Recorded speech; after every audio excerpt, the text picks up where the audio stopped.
Rebonsoir. Alors j'avais dit que je ferais une vidéo pour les seniors ce soir. Je suis désolé, je m'en excuse auprès d'eux. Je la ferai une autre fois parce que l'actualité des régionales, c'est quelque chose d'édifiant. J'entends des trucs, je vois des trucs. C'est vraiment... je dis j'entends, je vois des trucs. Par contre, ce que je vois pas, j'ai pas vu ni Hollande ni Valls. Hein. Ils se sont pas encore exprimés, ni sur Twitter, ni à la télé. On entend les seconds couteaux, les Cambadélis et compagnie, les mecs qui sont habitués à ramer devant les caméras et à parler sans qu'on leur pose de questions. Les types, ils sont partis dans leur discours, ils n'en bougent plus. J'écoutais tout à l'heure Estrosi qui disait il n'y a pas d'électeurs de droite, il n'y a pas d'électeurs de gauche, il n'y a que des électeurs libres. Ben, s'il n'y avait que des électeurs libres, tu aurais du mal pour te faire élire, trop du cul, parce que les électeurs, s'ils votent pas à droite, s'ils votent pas à gauche, tu peux pas te faire élire. Donc les mecs, ils disent des conneries plus grosses que eux, parce qu'ils savent plus quoi dire. L'ambiance générale, c'est une pétoche, mais je vous dis, ils ont une pétoche, ils ont une peur. Alors, Valérie Pécresse qui vient nous dire oui, il y en a marre de 17 ans de ceci, 17 ans de cela. Attends, espèce de connasse, tu as été au gouvernement pendant 5 ans, tu as fait quoi, toi? 17 ans de ceci, 17 ans de cela, ça fait quoi, toi, pendant 5 ans? Tu y as été pendant ces 17 années, qu'est-ce que tu viens critiquer? Tu as un bilan merdique, vous avez fait que de la merde pendant 5 ans, toi et ton pote Sarkozy, vous venez nous expliquer à nous maintenant que ça suffit, qu'il y a 17 ans de ceci, que 17 ans de cela, qu'il faut trouver des solutions pour ceci, que le Front National n'a rien à proposer, que c'est pas une force politique. Alors ça, c'est Juppé qui le disait. Lui, je me demande qu'est-ce qu'il fait encore en politique, quand on sait les casseroles qu'il a avec l'histoire du sang contaminé, et pardon, c'est pas lui, je me trompe, c'est avec Fabius, mais lui, c'est l'histoire du fusible et des faux électeurs de la mairie de Paris. Désolé, je les confonds, ils ont tellement de casseroles tous les uns et les autres, on dirait des mariés qui s'en vont à la noce. Pour la plupart, hein. Ils sont tous passés par la case, pas prison, mais ils sont tous passés par la case mise en examen, ils sont tous passés par la case trempés dans les trafics de ceci, les trafics d'influence, les délits d'initiés, les emplois fictifs, les ceci, les cela, et puis après ils viennent nous expliquer à nous ce que c'est être honnête. D'accord, je veux bien. Mais bon, l'hôpital qui se fout de la charité, on connaît, hein, on a compris, c'est des enculés tous les uns comme les autres. Là, ils sentent qu'ils vont perdre leur place, ça va faire des sous en moins, alors ça s'affole, ça crie de tous les côtés, ça se dispute, ça se bagarre, ils se coupent la parole. Le Front National qui dit qu'ils sont capables de faire alors qu'ils n'ont jamais rien fait, mais bon, on leur laissera jamais faire. Les autres qui ont été là pendant des années, qui n'ont jamais rien fait, qui sont incapables de faire, qui nous disent ça suffit de ce qui est fait ou de ce qui n'est pas fait. On se demande, je sais pas, peut-être qu'ils n'étaient pas là, ou alors ils ont eu des responsabilités, mais ils ont été tenus à l'écart, ou ils sont partis en congé maladie pendant qu'ils étaient aux affaires. Voilà. Donc moi, ce que je retire de cette élection régionale, c'est qu'il n'y a qu'une chose que je vois. C'est que la moitié des Français ne sont pas allés voter. Alors j'ai des gens qui m'envoient des coms qui me disent « Ouais, mais alors tu veux faire ta révolution, mais tu veux envoyer les gens se faire trucider ». Je vais le dire encore une fois, pour la énième fois, que ça rentre bien dans vos caboches. Je n'ai pas l'intention d'aller me trucider avec qui que ce soit. Je n'ai pas l'intention de faire trucider qui que ce soit. Je veux que les gens prennent conscience que ce qu'ils ont fait aujourd'hui, ils peuvent le réitérer en n'allant pas bosser, c'est tout. Ils ne sont pas allés aux urnes, ils font pareil, ils restent assis devant leur télé, et basta. Il n'y a pas à faire plus. On a vu la panique politique que ça a provoqué, rien que sur une élection. 50% des gens qui ne sont pas allés voter, tout le monde est dans ces états. Ils sont tous au bord de l'asphyxie, tous au bord de l'anévrisme. Ça montre bien que ce que je dis, c'est la vérité. Les Français en ont plein le cul. Ça y est, on a fait le tour, on a compris. 14 ans de droite, 14 ans de socialisme, puis ensuite 5 ans de nouveau la droite avec Sarkozy, 5 ans encore de socialisme là ici. Ils ont bien compris que ni les uns ni les autres ne sont capables de faire quoi que ce soit pour ce pays et qu'on est à la rupture. Donc j'expliquais, normalement, logiquement, Hollande devrait tirer les enseignements de cette défaite et demander justement, parce qu'au niveau régional, ils vont se retrouver à gouverner avec des gens qui, chaque fois qu'ils vont vouloir imposer des trucs au niveau régional ou au niveau général, on va leur dire non, parce qu'ils n'auront pas une majorité. Ils ont peut-être 5 régions qui vont remporter, ils sont en train de nous dire que c'est peut-être une victoire qui serait possible à l'échelle nationale.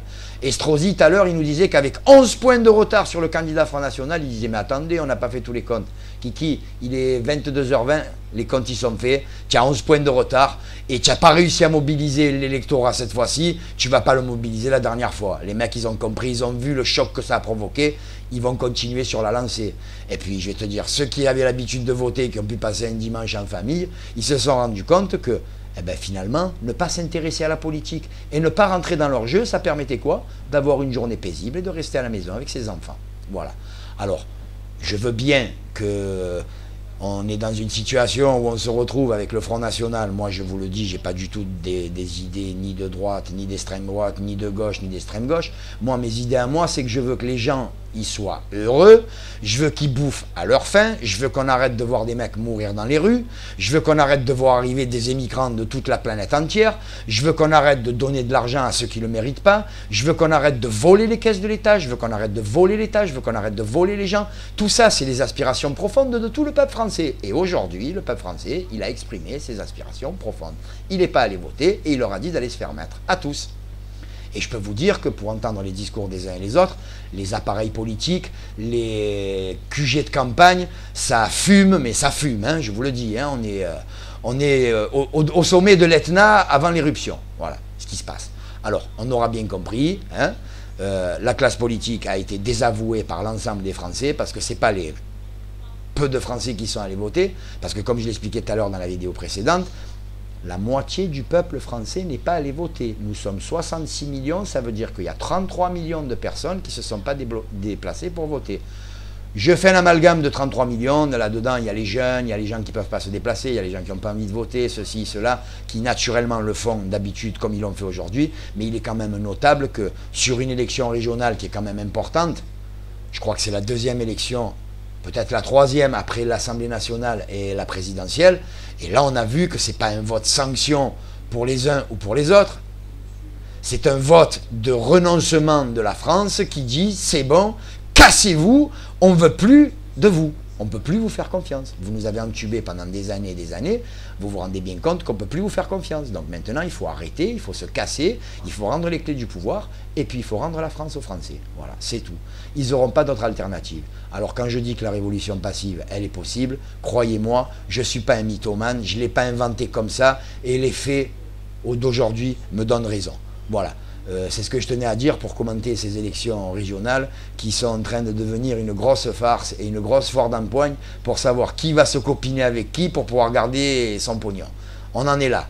J'ai pas entendu une phrase depuis tout à l'heure, je regarde depuis 20 heures, j'ai pas entendu une phrase nous dire, une phrase de la bouche d'un homme politique, nous dire ce qu'il comptait faire pour les régions pour lesquelles il postulait et pour lesquelles il voulait se faire élire.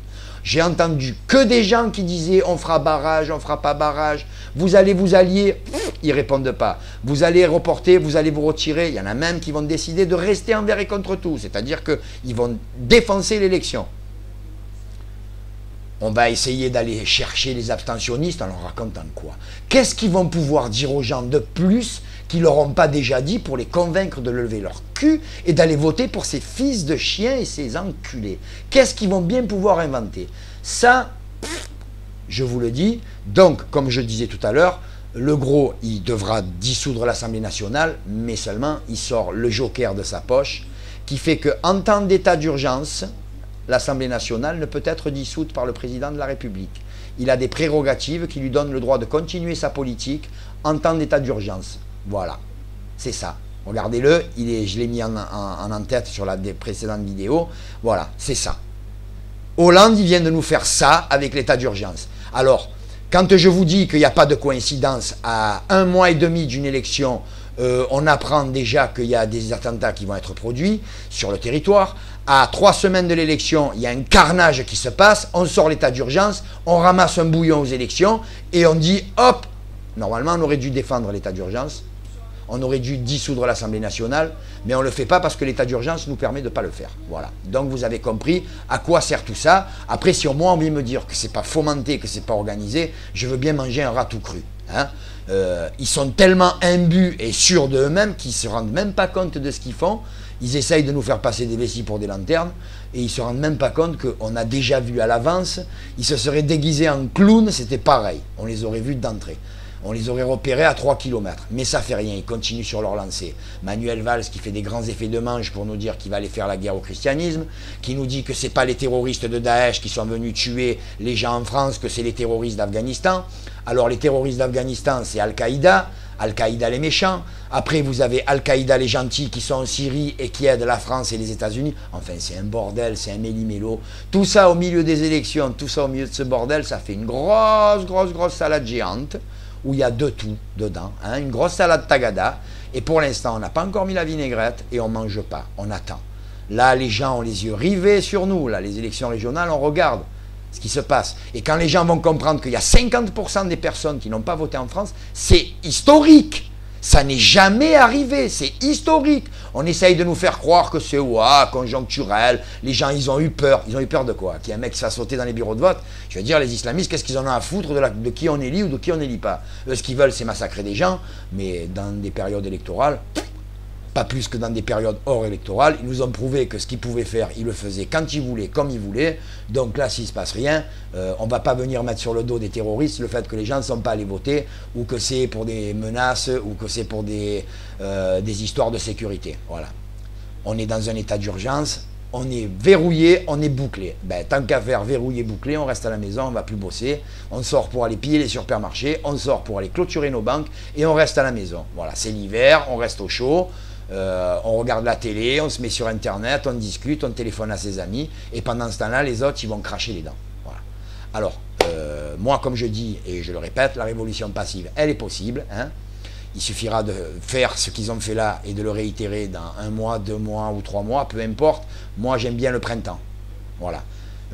J'ai une petite idée là-dessus, comment faire pour proposer un déclic aux gens. J'en parlerai pas ni là, ni sur le réseau social de Facebook. J'en parlerai pas sur mes vidéos jusqu'à temps que le jour où je clôture la révolution passive, je dirai voilà les gars, ce qu'il faut faire pour que ça marche, il faut faire ça, ça, ça et ça.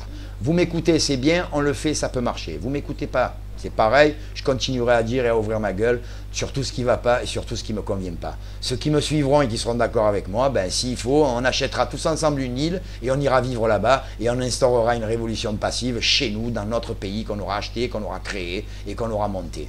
C'est une utopie peut-être, mais si vous regardez dans les détails des choses, vous verrez que ce n'est pas aussi con que le reste. C'est déjà arrivé, hein, des gens qui achètent des îles et qui créent leur propre gouvernement. Hein. Allez sur le net et renseignez-vous. Voilà, je remercie tous les gens qui me likent, qui me suivent. On me demande de partout des commentaires, des demandes d'ajout, ceci, cela. Comme je l'ai dit, je réponds à tout le monde. Je dis bonjour à tout le monde, je suis poli. Je m'excuse quand je dis des conneries. Je refuse l'ajout verbal dans la grossièreté. Moi, avec moi, tout doit se passer dans la passivité, la courtoisie, l'élégance et la tolérance. Voilà. Je vous aime tous, je vous dis bonsoir et on va se revoir très bientôt parce que c'est pas fini, c'est qu'un début. Ciao, ciao les mecs, ciao, ciao les meufs. Je vous aime tous.